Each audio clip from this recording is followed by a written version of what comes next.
Hey everyone, in this video we're going to walk through problem 8 from the fall 2025 midterm 1 exam in EECS 245. Figured I've recorded lots of videos, screen recording myself talking over my iPad, but I have an office which has a whiteboard. I thought I may as well use that to record some of these videos here in real life. Okay, problem 8 gives us this expression, a plus b plus c plus d plus e times 1 over a plus 1 over b plus 1 over c, 1 over d, and 1 over e, where all of these variables, a plus b, or a, b, c, d, and e, are all greater than or equal to 0, or not greater than or equal to 0. I think we say that they have to be positive, because you don't want to divide by 0. And what we're asked is to find the biggest value of t that is guaranteed to be less than or equal to this product. So, for example, what do I mean by biggest value of t? Well, because all of these variables, a through e, have to be positive, I know that when I multiply this thing by this thing, it's going to be greater than or equal to 0, or greater than 0. So like t equals -3, sure, that would be true. Like I could put a -3 here, and that would be true no matter what my variables a through e are. But I could find a bigger number than -3 that also would guarantee that this inequality holds. And what I'm trying to do is find the biggest number I could put here that makes this inequality be true no matter what a through e are. So I'm trying to find the biggest possible value of t that doesn't depend on my variables themselves. And I think a lot of students, when first looking at this question, say, what does this have anything to do with EECS 245, right? Like, where are the vectors, where's the machine learning? And the hint in the problem tells us to consult our good friend, the Cauchy-Schwarz inequality. Let's remind ourselves what that says. The Cauchy-Schwarz inequality says that if you have two vectors, u and v, both of which are in Rn, all that means is that they have the same number of components in them. What it says is that the absolute value of the dot product between the two vectors, so the dot product of u and v, this is a scalar, the dot product is a scalar, which is why I just have single vertical bars here because this is an absolute value. That dot product is less than or equal to the length of the vector u times the length of the vector v. And notice I have double vertical bars here to signify that this is the length of a vector. The thing inside here is a vector, whereas the thing inside here was a scalar.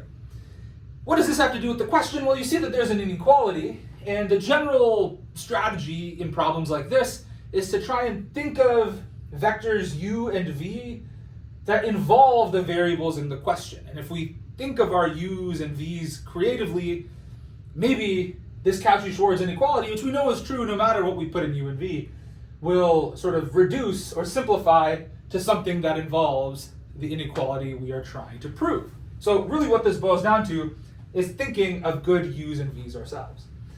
Now my first guess when looking at this, I don't know if it's right or not, well I do know, but I'm acting like I don't know, is to put in u a, b, c, d, and e, and then put in v 1 over a, 1 over b, 1 over c, 1 over d, and 1 over e. Why is this my first guess? Well, I know that the Cauchy-Schwarz inequality is going to tell me to dot product these two vectors, and when I dot these vectors, the first component is going to, the first term in my sum, right, because the dot product is going to be a sum of 5 things, will be a times 1 over a, but the over a's cancel and I get a 1. Right, and then when I do b times 1 over b, the b's will cancel and then I get a 1 as well. So the dot product between these two vectors is going to be 1 plus 1 plus 1. There's not that many of them. It's just going to be a 5. Okay? And that's good because remember, t up here, we're looking for something that doesn't involve a, b, c, d, or e. And this dot product doesn't involve a, b, c, d, or e. So that's good. So I know the Cauchy-Schwarz inequality here says that 5, which is my dot product, it's the absolute value of 5, but that's still just 5, is less than or equal to the length of u times the length of v. Well, what's the length of u and what's the length of v? Well, the length of u is what? Well, it's going to be the square root of something, and it's going to be the square root of the sum of the squares of components of u. So it's going to look like the root of a squared plus b squared plus c squared, and so on.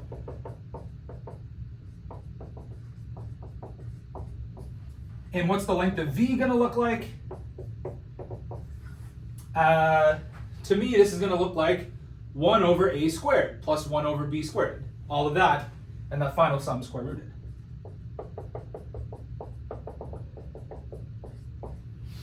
So the Cauchy-Schwarz inequality says that 5 is less than or equal to whatever you get when you have this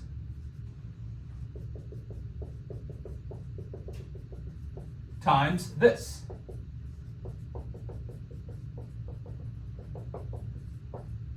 Great. Is this what the question asked us to prove, though? Not quite, because I don't see any square roots over here, and I also don't see any squares, right? Like the a here is not being squared, the b here is not being squared. That's not quite the inequality we ended up with, okay? So it would be nice if somehow we could get rid of these squares on the a's, b's, c's, d's, and e's. And how do we do that? Well, let's take a step back and look at what we put in our u and v. In our u and v, we put a, b, c, d, and e themselves, and so then we went to compute the length of u. That's where the squares came from. If we don't want there to be squares here, one idea is we could just take the square root of everything we put in u and the square root of everything we put in v. Then the dot product would still be the same. If we had a square root of a here and a square root of a here, they would still cancel out when you multiply these two terms element-wise. So the dot product would still be 5, but then in these square roots, you wouldn't have squares for a, b, c, d, and e. And then the thing that comes out from the Cauchy-Schwarz inequality will more resemble the thing we are trying to prove. Okay, so let's try that. And so to be clear, what I'm saying is, and you know what, we don't actually have to rewrite all of this. Leave this here. It's not, that's true for what we have right now. What I'm going to do now is square root everything here. And square root everything here. You got to do both. Okay? Now, what's the dot product of u and v? I kind of already commented on this, but just so we see it ourselves one more time, the dot product of u and v is going to result from taking this term times this term, which is going to be root a times 1 over root a. Those terms cancel, and we get a 1, plus the same thing with the b's, that's going to be another 1, plus the same thing with the c's, and so on. So the dot product is preserved. Whether I had an a there or a root a there, doesn't really change anything. Okay, one way of thinking about what we're doing here by switching from a's to root a's is kind of like just doing a change of variables. Okay? The dot product doesn't change, but the lengths of the vectors do change. Because here, instead of a squared, what I should have is the square root of a squared. And instead of b squared, I should have the square root of b squared, and so on. But conveniently, what is the square root of a squared? Well, that's just a, right? So what that allows me to do here is write this as just the root of a plus b plus c plus d plus e. And similarly down here, I don't have 1 over a squared, I should have 1 over root a squared. But that's just 1 over a, right? So the same logic holds. And now here I'll have 1 over a plus 1 over b all the way through 1 over e. So now when I invoke the Cauchy-Schwarz inequality, it tells me again that 5 is less than or equal to whatever I get when I multiply this thing by this thing. So root a plus b plus c plus d plus e times root 1 over a plus 1 over b all the way through 1 over e. Now you may say, okay, well this looks better because I don't have squares, but I still have square roots. No problem, I can just square both sides. When I square both sides, what do I get? Well, on the left side, 5 becomes 25. And on the right side, all I do is drop the square roots. So now I have a plus b plus c plus d plus e times 1 over a plus 1 over b plus 1 over e. And lo and behold, this looks exactly like the inequality we were trying to prove. And so there's our value of t, 25. So 25 is the greatest possible lower bound. Now how do I know 25 is actually achievable? Like, what if 25 is actually way lower than the true